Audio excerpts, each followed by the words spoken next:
on the CPL Poker Podcast, and this is episode 128 and the Hand of the Week. A special hello to those of you that are watching the Hand of the Week on YouTube. Welcome, and you can check out the rest of our episode and on our blog at cplpokerpodcast.com. Make sure you check them out. Hello, Phil. How are you? Not too bad, Mark. Am I going to do the analysis on this one? You are doing the analysis on this one. We're doing a cash game, and we've got fixed limit 1-2.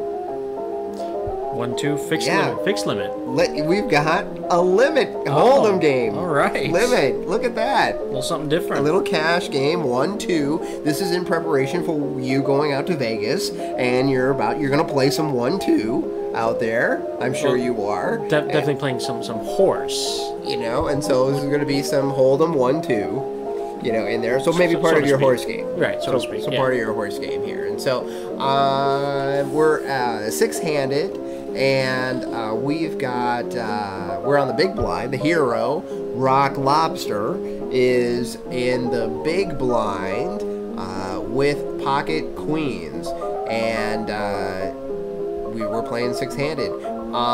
The chip stacks are ranging between $74 and $200, somewhere around there. We are sitting at almost a cool 100.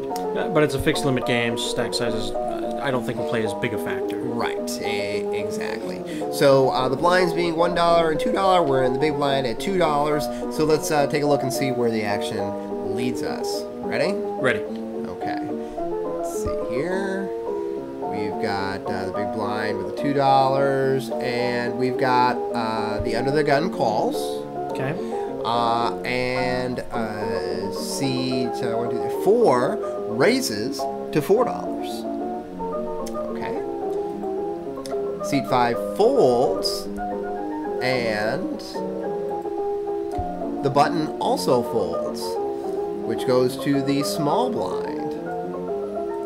And the small blind raises to $6. So we've got a raise and a re-raise from the small blind, and the action is now on us.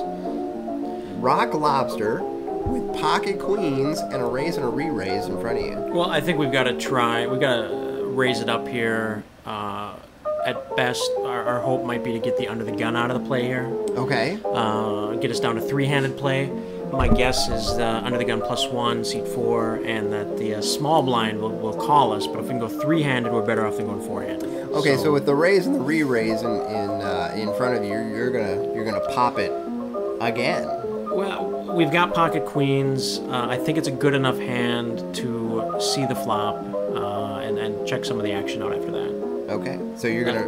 I'm gonna stay with it. You want to pop it? You want to pop it up to 8? I want to pop it up to 8 and then see what happens. Okay, all right. Well, let's see what Rock Lobster does here in the big blind. He does raise it up to 8, right along your lines.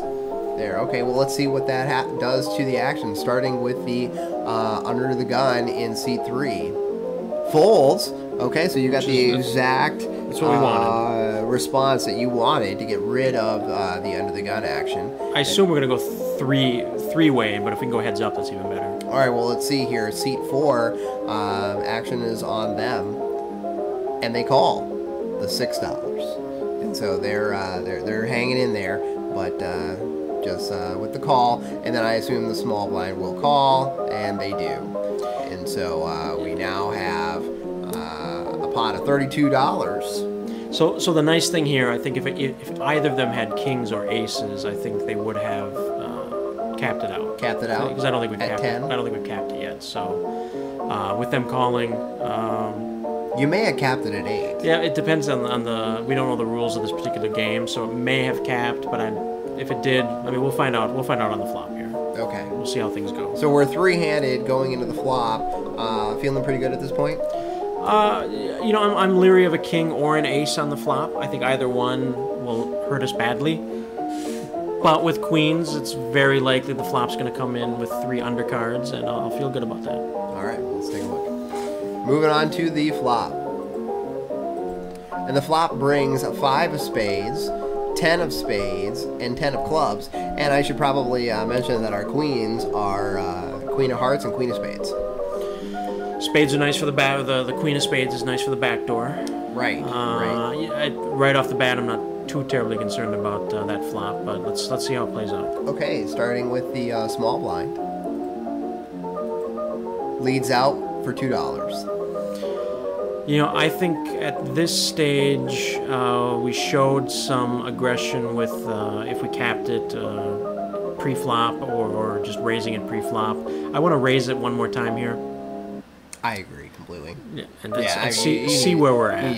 Maybe we can get heads up, and if we can get heads up against the small blind, we've got position the rest of the way. There we go. Let's see what Rock Lobster does. Raises it up to 4, following right along your mindset.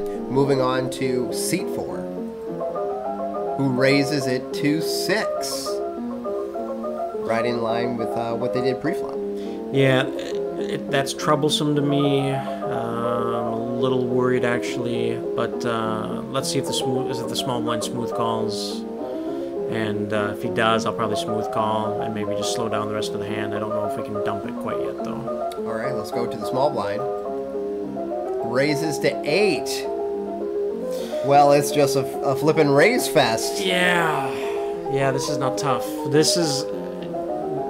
For me, this is really where you've got to come down to how do you feel about the hand, how do you feel about your opponents, and do you give the respect to either of the opponents, because there's 2 of them there, and they're both showing a lot of strength. Do you give them the respect for this for solid play, and one of them's got ace-10, one of them's got maybe jack-10 suited or something, or you can put them on pocket 5s or something like that. To give them a full house, and that we're in really bad shape. And if you can give the respect to the players, and you really think you're in bad shape, fold the hand. I'd drop it now. So okay, without that information, you don't have. Without that, I would smooth call, and I would slow down. I would stay in the hand, and I would just slow down. I'd quit putting money in. I would anyway. Just slow it down, smooth call it, wait for another card, hope that the under the gun +1 decides to just smooth call behind me. And again, we talked about it, we may have capped it out here at $10. Right. So there may not be another chance for any additional raises. So right. I may smooth call for one more card and see if they want to keep freaking out and raising the pot. All right, well, let's see what Rock Lobster does here in the big blind. Just smooth calls.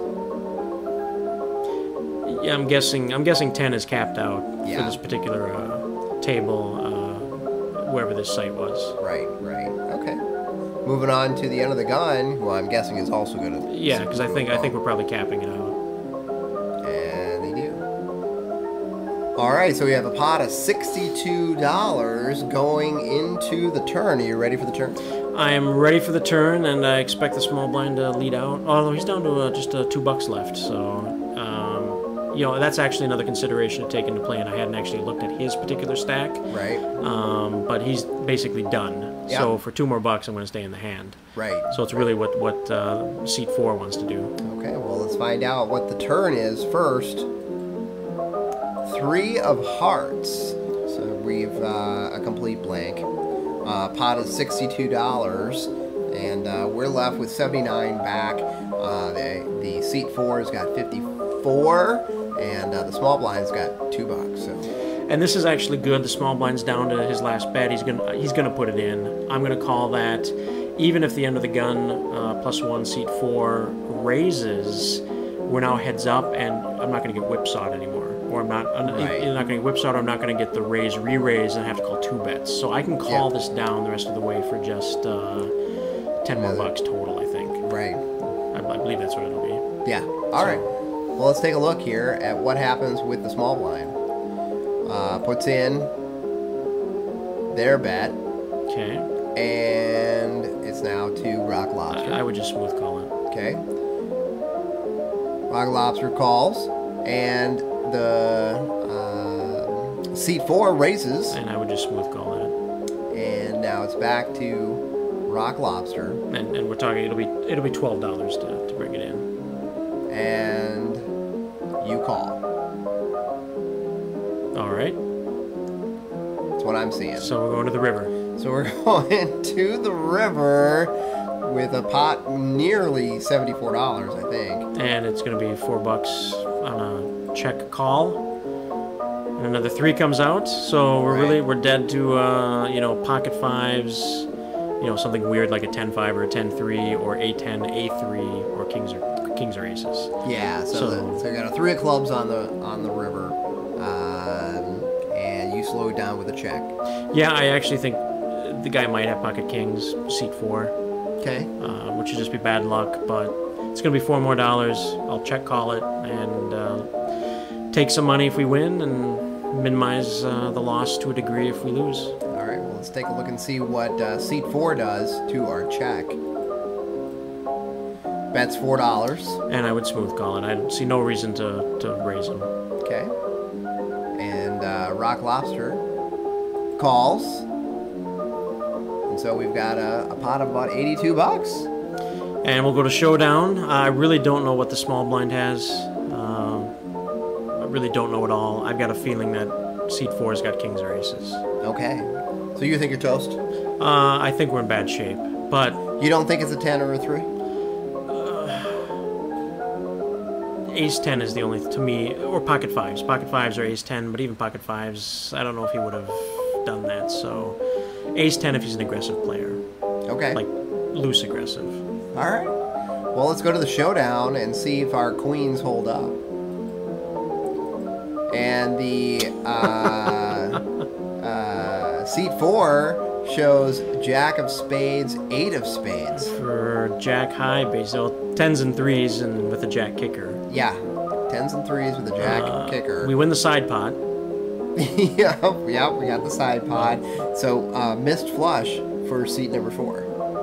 So I think an odd play for the pre-flop betting that he did, but really liked his suited Jack 8. He liked his suited Jack 8. All right, well, let's go, and now we've only got one person to beat, the small blind, and see what they've got. Jack of clubs, 7 of diamonds. That's air. That's squadouche. That's an even worse play. And he tried to wamboozle us. Wamboozle us with squadouche.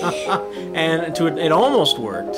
It almost had you definitely worried about monsters under the bed. Well, however, I talked about table image is very important, and if this was 3 hands into sitting down at the table, I may fold.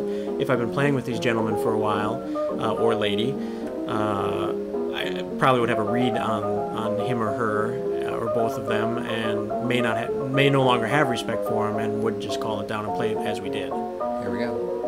Okay. So, looks like we win. Looks like we take it down, and a total pot of 81.88. And that is the hand of the week here on the CPL Poker Podcast, episode 128. Make sure you check out our blog at cplpokerpodcast.com. Thanks, Phil. Thank you, Mark. It was a pleasure.